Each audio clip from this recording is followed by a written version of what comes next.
अस्सलाम नाज़रीन, ख़बरनि जो सिलसिलो जारी आहे। पाण ख़बर शामिल कंदासीं। शहजाद कोट खां रिपोर्ट करे रहियो आहे सिकंदर अली लेगारी।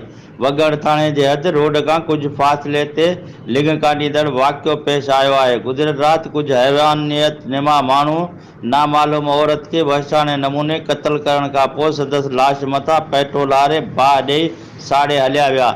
इतला मिलण ते पुलिस जाइ वारदात ते पहुची जांच करे रही आहे। होॾां इन्ही हैवानियत जा कारनिंदा कहिड़े बहादुरी जा गीत ॻाए रहिया हूंदा त असां को चङो कमु कयो आहे। ॿिए तरफ़ ज़ालिमनि हथां क़त्ल थींदड़ उन औरत जा कहिड़ा तासिरात हूंदा त हू कहिड़े माण्हुनि ते इतमाद करे घरां निकिरी आई हूंदी, छो त मज़कूरा क़त्ल थींदड़ औरत जो तालुक़ु आम घराणे सां नथो लॻे। शायदि हू कंहिं वॾे घराणे सां तालुक़ु हुजण करे कहिड़े ॾोह में मारी वई खून लिकंदो त नाहे, छो त जंहिंजे घराणे में इन ई बाहि में साड़ियल औरत जी कमी महसूस थींदी त वारदात ज़ाहिर थी पवंदो ऐं वारस क़ातिलनि ताईं ज़रूरु पहुचंदा।